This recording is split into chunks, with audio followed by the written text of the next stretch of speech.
Kepala suami istri ini berubah menjadi ular saat melakukan tawaf. Ribuan jamaah yang sedang melakukan tawaf menjerit ketakutan melihat Roni dan Rina. Bagaimana bisa terjadi hal yang sangat menakjubkan di Tanah Suci Makkah?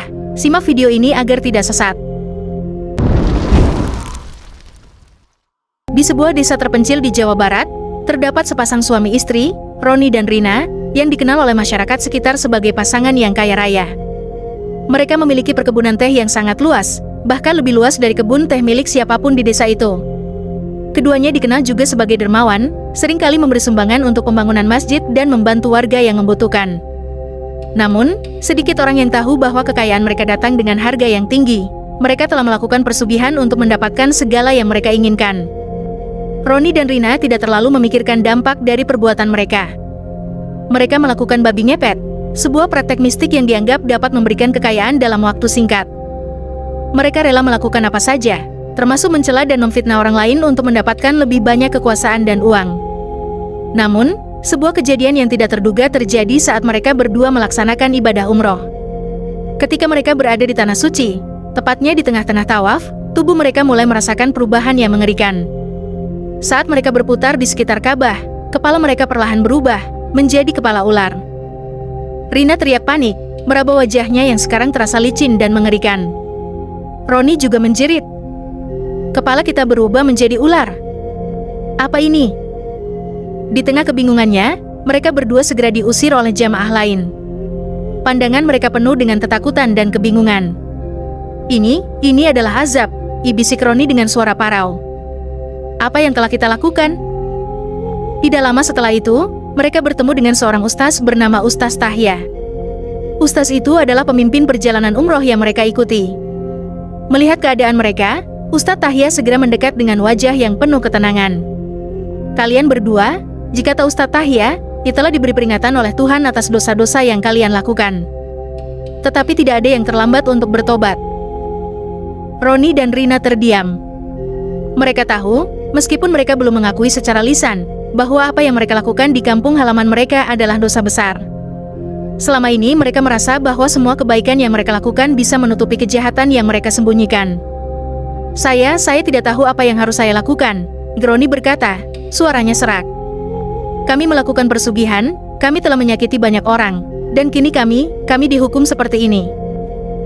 Ustaz Tahya memandang mereka dengan bijaksana. Pertobatan yang sejati adalah dengan mengakui kesalahan, meminta ampunan, dan berjanji untuk tidak mengulanginya. Jangan hanya menyesal karena azab ini, tetapi karena apa yang kalian lakukan pada sesama. Rina mulai menangis, merasa bersalah.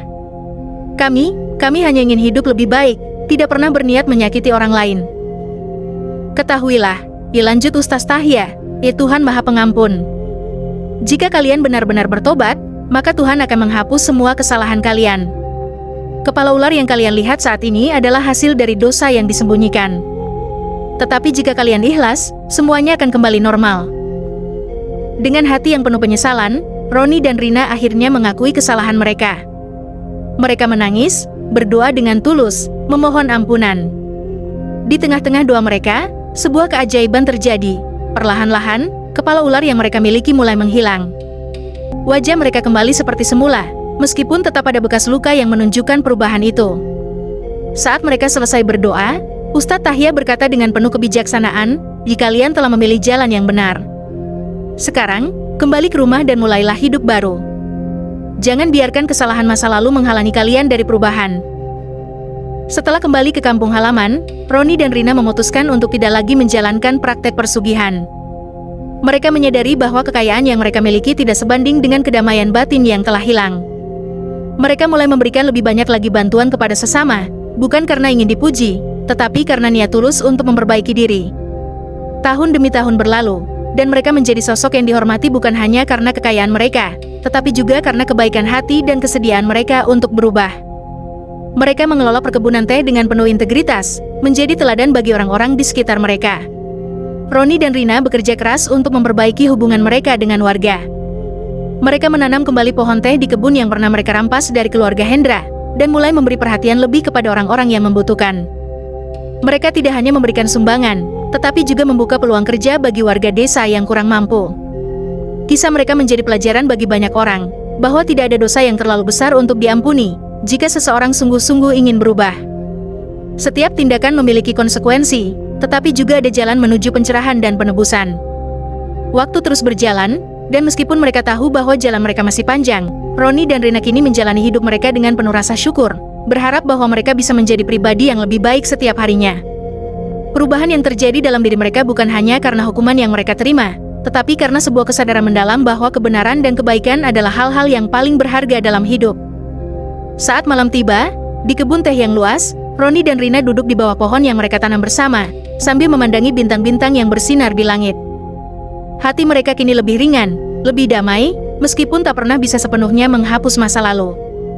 "Apa yang kita lakukan sekarang, Rina?" tanya Ronnie dengan suara rendah. "Ya adalah yang seharusnya kita lakukan sejak dulu." Rina tersenyum, dan jawabannya penuh harapan. "Kita telah belajar, Ronnie. Tuhan memberi kita kesempatan untuk memperbaiki segala yang salah. Yang penting sekarang, kita tidak akan pernah mengulangi kesalahan itu." Dengan itu, mereka duduk bersama dalam keheningan, menikmati ketenangan yang telah lama hilang dari hidup mereka.